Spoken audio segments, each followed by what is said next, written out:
Assalamualaikum warahmatullahi wabarakatuh. Perkenalkan, nama saya Nurse Devi Herlina SCAP MCAP.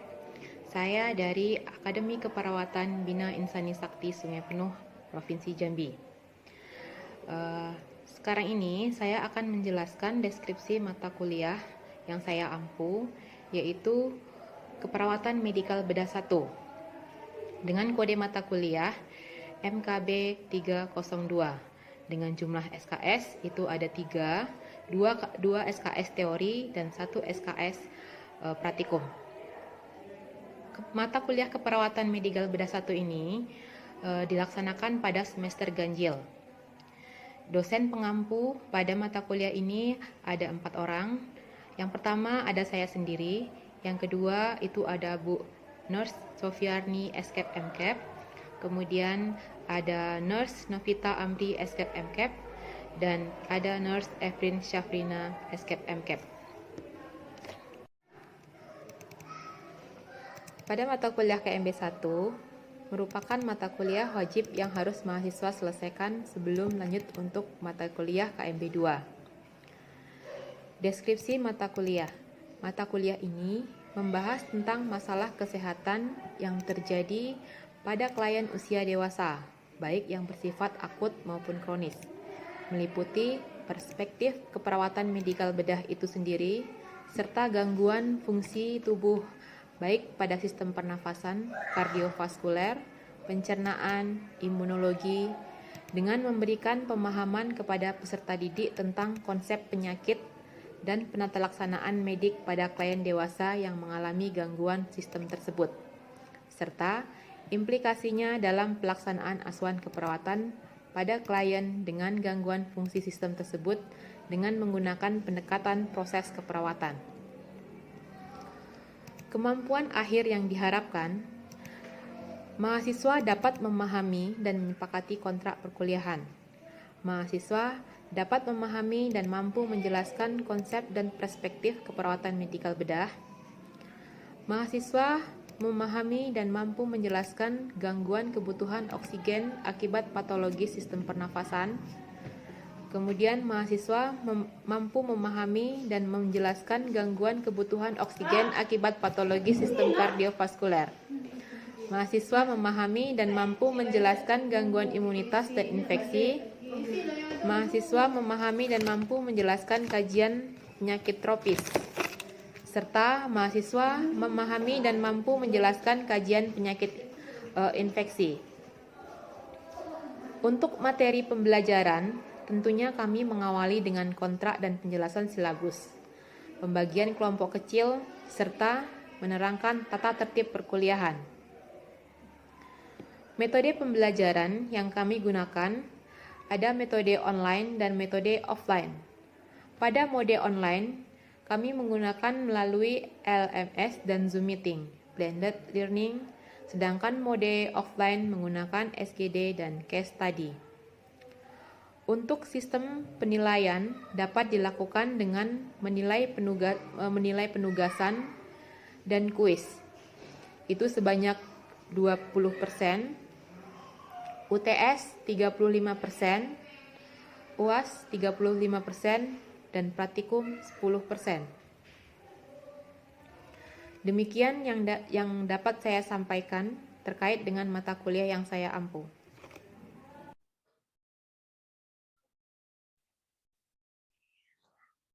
Baik, Assalamualaikum warahmatullahi wabarakatuh. Waalaikumsalam warahmatullahi wabarakatuh. Hari ini pertemuan ketiga dengan Ibu untuk mata kuliah KMB 1. Jadi hari ini Ibu akan menjelaskan tentang asuhan keperawatan pada pasien HIV/AIDS. Ya, ada yang tahu apa itu HIV/AIDS?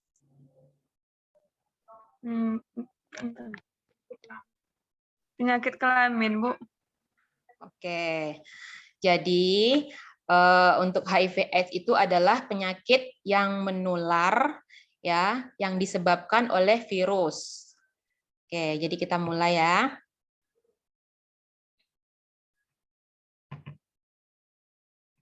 Oke, kita masuk dari pengertian HIV dan AIDS terlebih dahulu. Untuk HIV itu sendiri, kepanjangannya yaitu Human Immunodeficiency Virus. Merupakan virus yang menyerang sistem kekebalan tubuh manusia dan kemudian nanti menimbulkan AIDS.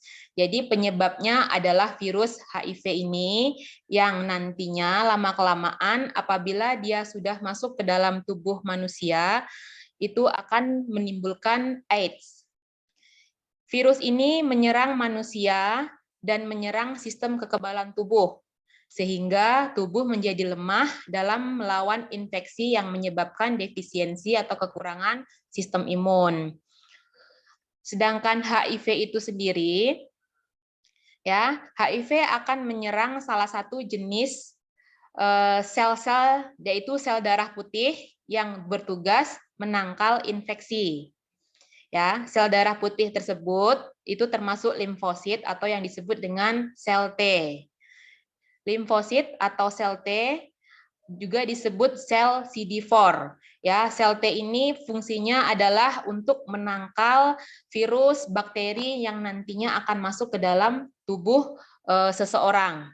Apabila dia sudah tertular HIV, ya, apabila virus HIV ini masuk ke dalam tubuh, sel T atau sel CD4 ini dia tidak bekerja di dalam tubuh, sehingga apapun nanti penyakit yang masuk seperti tuberkulosis, kemudian penyakit-penyakit apa namanya, diare, ya, penyakit-penyakit yang disebabkan oleh bakteri itu akan mudah masuk ke dalam tubuh seseorang yang sudah tertular HIV ini.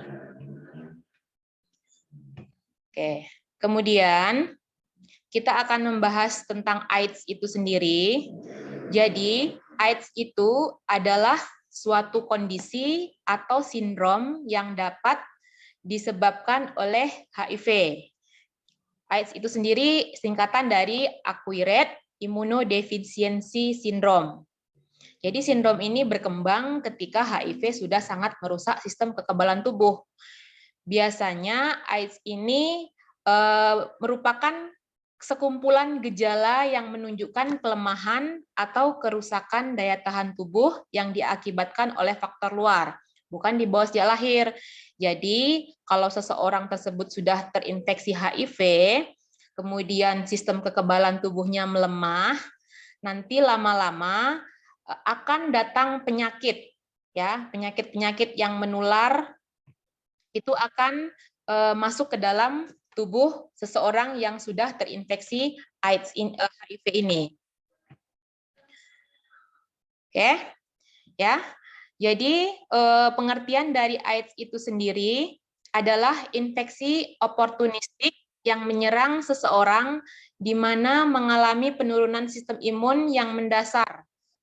Sel T berjumlah 200 atau kurang dan memiliki antibodi positif terhadap HIV.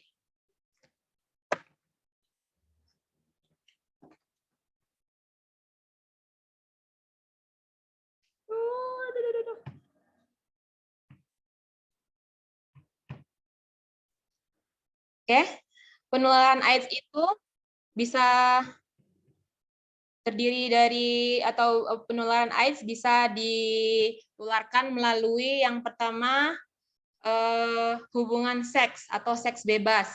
Jadi pasangan, aduh gimana nih? Tunggu.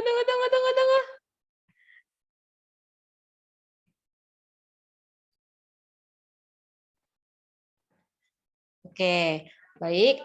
Kita lanjutkan.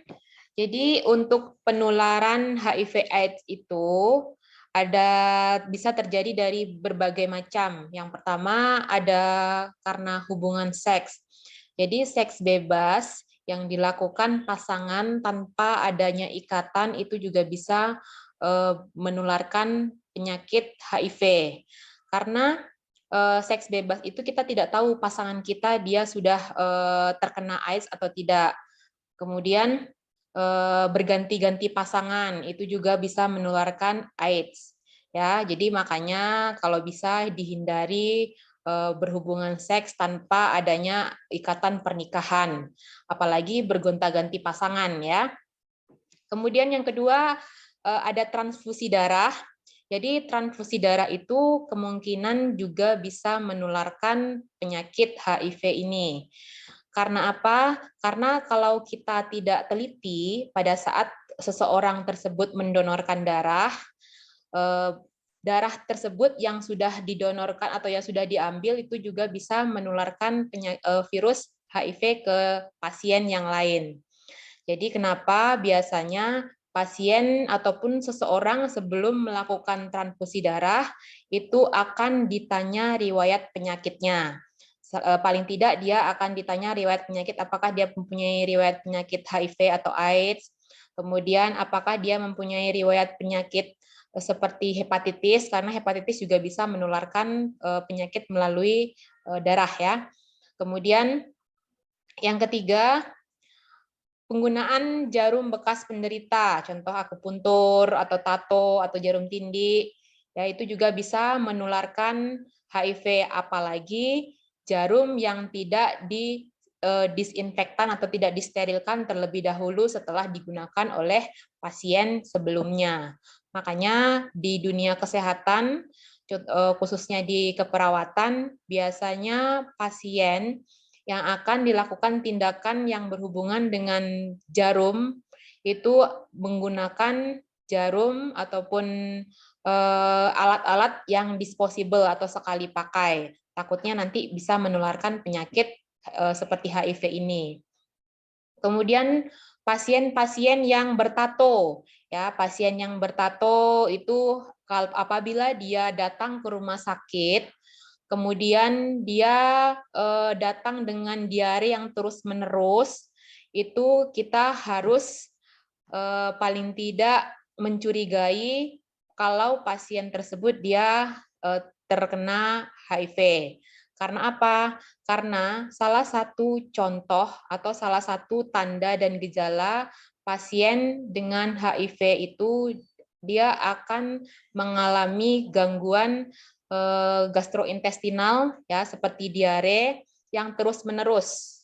Biasanya seperti itu. Apalagi diketahui riwayat pasien tersebut dia menggunakan jarum tato atau dia menggunakan obat-obatan terlarang. Kalau misalnya menggunakan obat-obat terlarang dan berganti-gantian jarum, itu juga kemungkinan bisa menularkan penyakit HIV ini. Yang keempat itu antara ibu dan bayi selama masa kelahiran dan masa menyusui. Biasanya pasien dengan HIV/AIDS atau ODA orang dengan HIV/AIDS itu tidak dianjurkan ibu kalau misalnya pada saat ingin melahirkan tidak dianjurkan untuk melahirkan secara normal atau postpartum ataupun melahirkan ya secara normal atau pervaginam. Karena apa? Karena takut nanti cairan vagina yang sudah terkontaminasi dengan HIV ini bisa menularkan ke bayi tadi. Makanya disarankan pasien yang akan atau ibu yang sedang hamil, orang dengan HIV/AIDS yang sedang hamil itu disarankan untuk melahirkan secara sesar. Dan itu pun biasanya dia harus menurunkan atau meningkatkan sel CD4 sebelum dia akan melahirkan. Oke, kemudian biasanya pada ibu yang sudah melahirkan dengan bayi baru lahir itu tidak dianjurkan untuk menyusui bayinya karena dari cairan yang berada dari tubuh si penderita HIV ini itu juga bisa menularkan HIV ke bayi tadi. Makanya tidak dianjurkan untuk menyusui bayi dengan ibu yang terkontaminasi dengan HIV ini.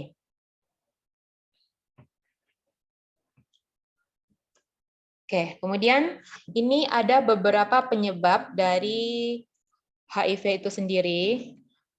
Penyebabnya adalah golongan virus retro yang disebut Human Immunodeficiency Virus atau HIV. Jadi HIV pertama kali ditemukan pada tahun 1983 sebagai retrovirus dan disebut HIV-1. Dan pada tahun 1968 di Afrika ditemukan lagi retrovirus baru yang diberi nama HIV-2. HIV-2 ini dianggap sebagai virus yang kurang patogen dibandingkan dengan HIV-1. Maka untuk memudahkan keduanya tersebut, makanya dua-duanya disebut virus HIV saja. Oke. Kemudian ini ada transmisi infeksi HIV dan AIDS terdiri dari 5 fase. Yang pertama ada periode jendela. Jadi lama masa inkubasi setelah pasien tersebut tertular HIV itu 4 sampai 6 minggu ya, 4 minggu sampai 6 bulan, 4 minggu sampai 6 bulan setelah terinfeksi, dan itu tidak ada gitu terus tuh, Bu. Oh,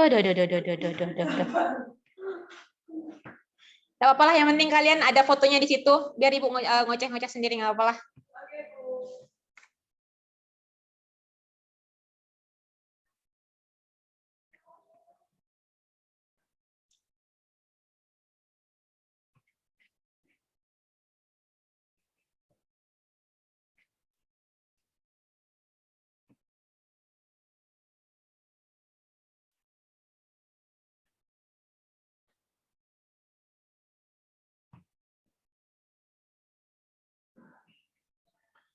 Oke, jadi untuk transmisi infeksi HIV dan AIDS terdiri dari 5 fase.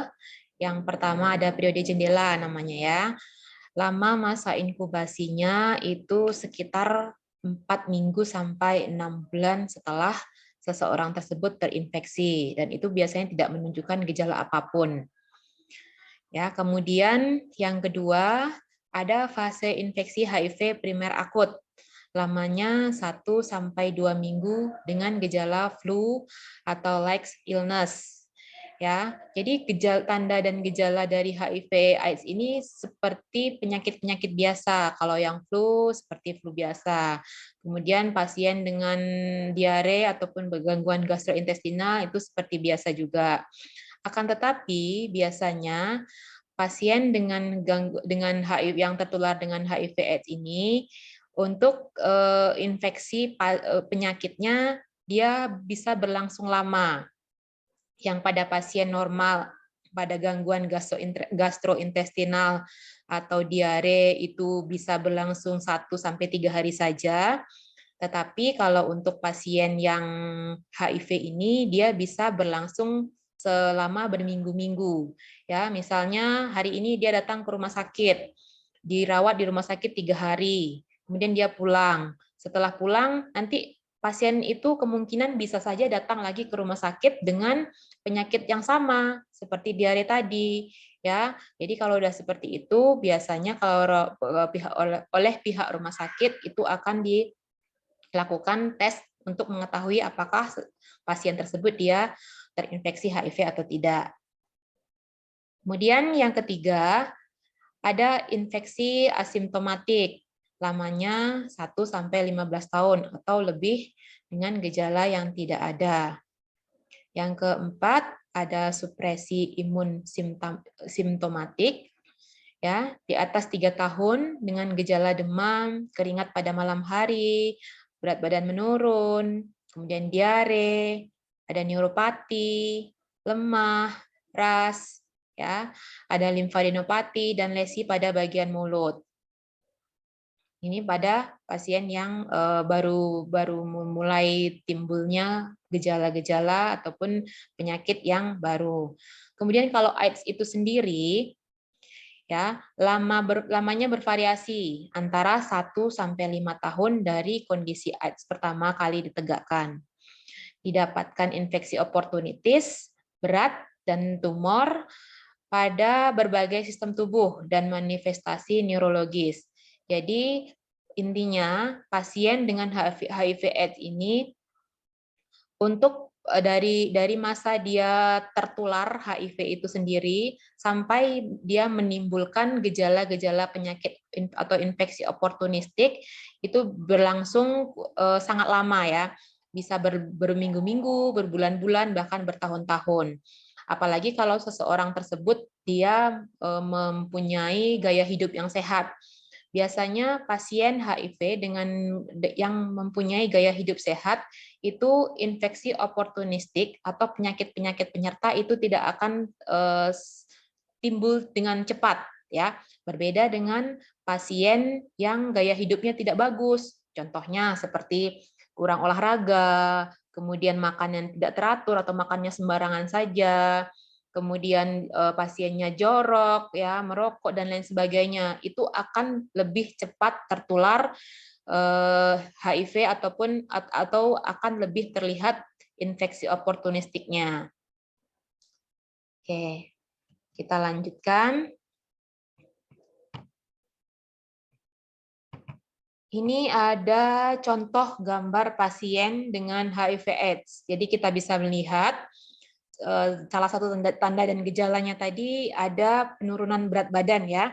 Dan ini dilihat pasien tersebut dia juga mengalami penurunan berat badan karena hanya tinggal tulang terbungkus kulit saja ya. Oke, kita lanjut di manifestasi klinis. Untuk tanda dan gejalanya pada pasien dengan HIV/AIDS ini, yang pertama demam berkepanjangan, bisa lebih dari 1 bulan. Ya, untuk demam biasanya pada pasien yang terinfeksi penyakit-penyakit biasa atau keinfeksi bakteri dan lain sebagainya itu biasanya berlangsung 2 sampai 3 hari. Tetapi pada pasien dengan HIV ini dia akan demam berkepanjangan dengan suhu 37,8 sampai 39 derajat Celcius. Kemudian ada kandidiasis. Kandidiasis ini adanya jamur. Jamur ini bisa tumbuh di sebagian mukosa, ya, di bagian mukosa mulut. Kemudian bisa juga tumbuh di sekitar, kalau misalnya pasien HIV itu wanita, juga bisa tumbuh di sekitar vagina. Apalagi kalau dia gaya hidupnya tidak sehat. Makanya untuk kandidiasis ini biasanya akan diberikan obat ya anti jamur oleh dokter pada saat pasien tersebut dia mengalami kandidiasis. Yang ketiga, badan menjadi lebih kurus seperti gambar yang Ibu tampilkan tadi di atas ya sebelumnya. Pasien tersebut dia mengalami kehilangan berat badan yang cukup signifikan. Makanya biasanya pasien dengan HIV itu badannya akan terlihat sangat kurus dibanding dengan pasien-pasien dengan penyakit-penyakit yang lain. Apalagi pasien itu dia mengalami penyakit gastrointestinal ya seperti diare. Kalau diare kan dia akan terus-menerus mengeluarkan cairan, makanya itu bisa mempercepat terjadinya penurunan berat badan. Yang keempat itu ada diare ya, gangguan gastrointestinal atau gangguan saluran pencernaan. Itu diare ini biasanya pasti akan terjadi pada pasien dengan HIV. Itu semua pasien dengan HIV itu rata-rata dia pasti akan mengalami diare yang berkepanjangan.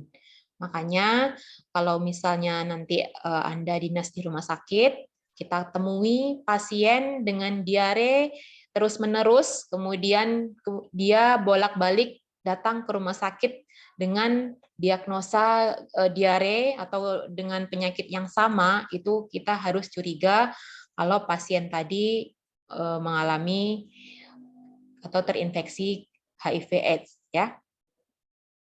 Yang kelima, terjadi pembasaran pada kelenjar getah bening. Kemudian terjadi penurunan kesadaran ya atau kesadaran menurun. Itu biasanya pasien yang sudah penyakitnya sudah parah ya. Dan pasien dengan HIV/AIDS ini biasanya dia meninggal itu bukan karena HIV-nya, tetapi karena penyakit oportunistik atau penyakit penyerta tadi. Kalau virus HIV itu dia itu tidak menyebabkan pasien tersebut meninggal. Virus HIV itu sendiri itu hanya menurunkan sel T tadi atau sel CD4 yang berfungsi tadi sebagai sistem kekebalan tubuh. Kalau seseorang tadi dia sudah mengalami penurunan pada sistem kekebalan tubuh, otomatis virus, bakteri, penyakit-penyakit yang lain mudah masuk ke dalam tubuh si pasien tadi. Makanya kalau dia sudah tertular penyakit infeksi yang lain seperti mungkin tuberkulosis, ya, diare, kemudian penyakit-penyakit yang lain itu yang menyebabkan pasien tersebut dia bisa meninggal. Kesadaran menurun ini kalau sudah terlalu penyakit oportunistik itu sudah banyak. Kadang tidak hanya satu penyakit saja yang masuk ke dalam tubuh si pasien, bahkan bisa berbagai macam penyakit dan mengalami komplikasi, sehingga bisa menyebabkan penurunan kesadaran. Kemudian penurunan ketajaman penglihatan, ya, pada bagian mata itu juga bisa mengalami, bahkan ada yang bisa terjadi kebutaan, ya. Kemudian yang ke-8 ada nyeri sendi, dan ke-9 itu ada bercak merah di kulit yang seperti peteki, ya, ataupun bercak-bercak ini biasanya terjadi karena pelebaran ataupun pecahnya pembuluh darah di sekitar di bawah kulit. Oke, kemudian ini ada transmisi HIV. Jadi HIV ditransmisikan melalui cairan tubuh dari orang yang terinfeksi HIV seperti darah, kemudian ASI, semen, dan sekret vagina. Ya, virus tersebut dia masuk ke dalam tubuh melalui port di entry yang terdapat pada tubuh manusia.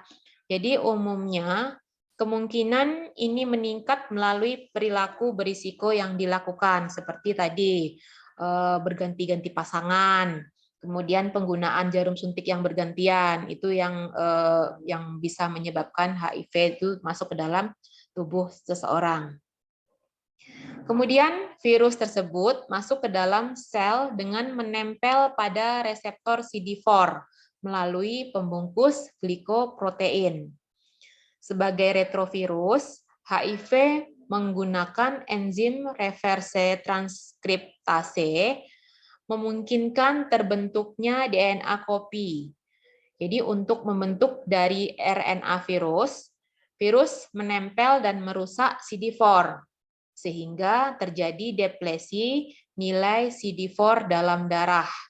Jadi CD4 nanti lama-lama akan menurun, ya. Seiring dengan terjadinya peningkatan replikasi virus yang direfleksikan dari hasil nilai viral load yang tinggi, menandakan tingkat virulensi yang tinggi. Kalau misalnya HIV itu sudah masuk ke dalam tubuh, otomatis CD4 atau sel T itu dia akan menurun.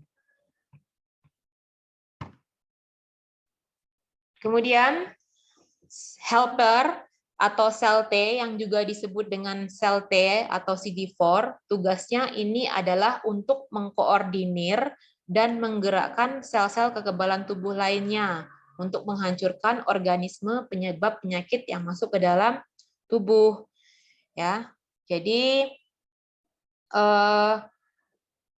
bakteri ataupun virus yang sudah masuk ke dalam tubuh itu dia tidak ataupun replika dari HIV tadi itu oleh sel T atau CD4 atau imunoglobulin, ya, itu dianggap teman yang seharusnya tadi dianggap lawan dan harus dianggap musuh dan harus dilawan, itu dianggap teman karena dia sudah bereplikasi menjadi atau merubah DNA sehingga dia bisa masuk ke dalam tubuh manusia. Nih, di antara sel-sel sistem kekebalan tubuh manusia, maka tanggung jawab sel-sel CD4 amat besar. Tugas mereka adalah mengatur berfungsinya sistem kekebalan tubuh. Sel CD4 inilah yang memberi sinyal bahaya dan selanjutnya menggerakkan sel-sel pertahanan tubuh yang lain untuk menyerang mikroorganisme yang akan mengganggu tubuh, misalnya virus dan bakteri. Jadi bisa dikatakan bahwa sel CD4 ini adalah jenderalnya sistem kekebalan tubuh. Dan pada pasien dengan HIV ini yang dikenainya adalah CD4. Makanya apabila ada virus, ada bakteri yang masuk, itu dia tidak mampu melawan si bakteri tadi karena CD4 sudah dilumpuhkan oleh virus HIV.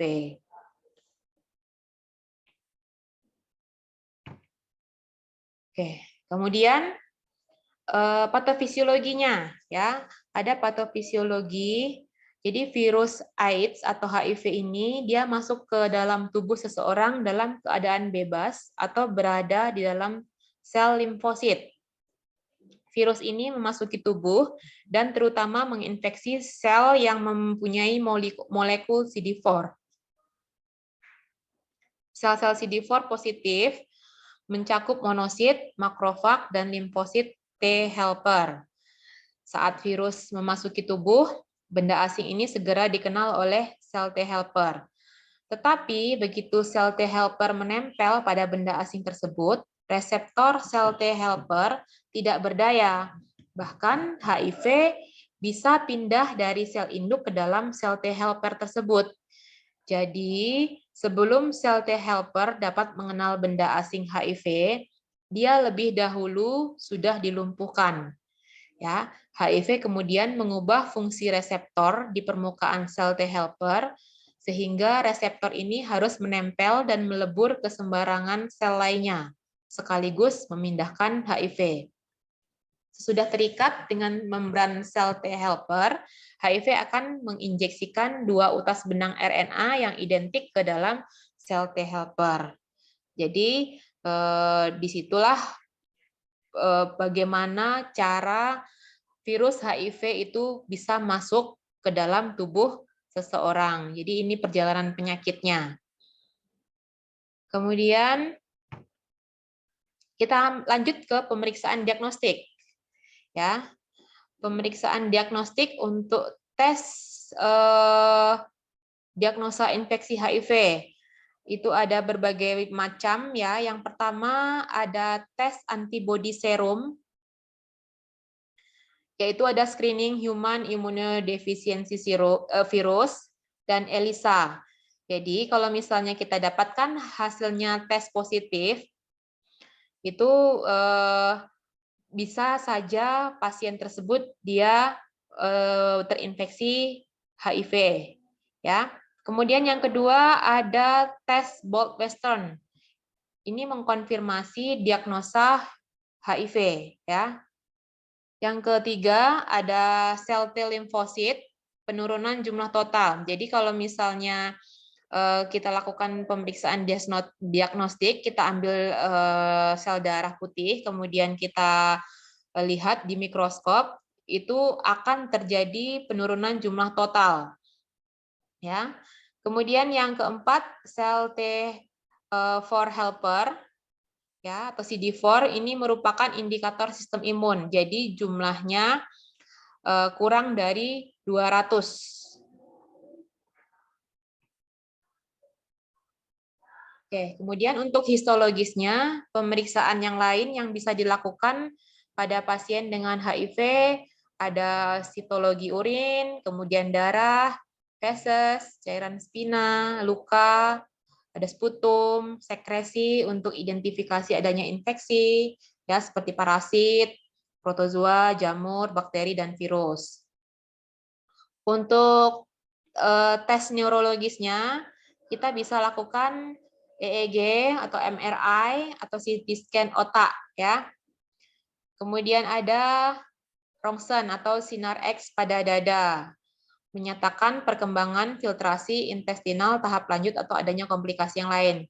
Jadi untuk tindakan sinar X ini biasanya dilakukan pada pasien yang infeksi oportunistiknya itu seperti TB, ya, tuberkulosis. Nih, ini sistem infeksi oportunistik. Infeksi oportunistik ini adalah penyakit-penyakit yang bisa masuk ke dalam pasien yang sudah terinfeksi HIV. Ya, pada sistem respirasi biasanya akan timbul penyakit seperti pneumonia atau TBC. Ya, kemudian kalau pada bagian sistem gastrointestinal itu seperti kandidiasis oral atau tumbuhnya jamur di sekitar mulut. Kemudian diare kronis, diare yang terus-menerus, yang tidak cepat sembuh ya. Kemudian ada hepatitis, bisa disebabkan karena virus atau karena bakteri. Pada organ reproduksi, ya ini ada HPV, Human Papilloma Virus. Ini adalah virus yang menyebabkan penyakit kanker leher rahim ya, kanker leher rahim biasanya ini adalah human papilloma virus. Kemudian ada candidiasis. Candidiasis itu adanya jamur juga. Kalau pada wanita itu biasanya tumbuh di sekitar vagina ataupun di pada pada bagian luar ya, bisa juga masuk pada bagian dalam. Kemudian adanya herpes. Selain kandidiasis ini, selain wanita, pria juga bisa terjadi ya, adanya jamur yang tumbuh di sekitar penis seperti itu. Kemudian neurologi itu bisa mengakibatkan atau bisa terjadi ensefalitis, meningitis, demensia, dan neuropati. Kemudian dermatologi pada bagian kulit itu bisa juga ditumbuhi kandidiasis, kemudian penyakit herpes dan dermatitis. Untuk penata laksanaan universal precaution, yang pertama kita harus menghindari kontak langsung dengan cairan tubuh si pasien dengan HIV. Jadi kalau di rumah sakit biasakan menggunakan handscoon ya, biasakan menggunakan masker pada saat kita kontak dengan pasien HIV agar cairan tubuh itu tidak mengenai langsung ke kita. Kemudian yang kedua, mencuci tangan sebelum dan sesudah melakukan tindakan. Itu wajib ya, agar kita juga tidak menimbulkan infeksi nosokomial pada pasien. Kemudian yang ketiga, dekontaminasi cairan tubuh pasien, itu harus dihindari. Yang keempat, memakai alat-alat kedokteran sekali pakai atau mensterilkan semua alat kedokteran yang dipakai, seperti injeksi ya atau seperti jarum suntik, itu biasanya kita akan menggunakan untuk sekali pakai saja. Kalau misalnya alat-alat yang bisa disterilkan yang terbuat dari bahan aluminium, aluminium itu bisa digunakan lagi setelah kita gunakan pada pasien HIV/AIDS, tapi harus dicuci dan disterilkan kembali. Kemudian memelihara kebersihan tempat pelayanan kesehatan, membuang limbah yang tercemar berbagai cairan tubuh secara benar dan aman. Jadi seperti bekas jarum suntik pasien, kemudian bekas infus, kemudian BAB ataupun urin pasien itu harus dibuang dengan cara yang tepat agar nanti apabila ada virus yang dia keluar melalui BAB atau cairan semen ataupun urin pasien itu tidak bisa menyebar kemana-mana. Oke, kemudian ini ada ARV, antiretrovirus. Jadi antiretrovirus ini biasanya obat yang diberikan kepada pasien yang tujuannya adalah untuk meningkatkan jumlah sel T atau CD4 ya. Jadi pemberian ARV bertujuan untuk mengendalikan replikasi HIV, memelihara dan meningkatkan fungsi imunologis, meningkatkan sel CD4 dan menurunkan komplikasi HIV. Jadi ARV ini fungsinya dia tidak menyembuhkan ya, tetapi hanya memperlambat virus HIV ini dia berkembang. Ya. Kemudian pemberian ARV harus diperhatikan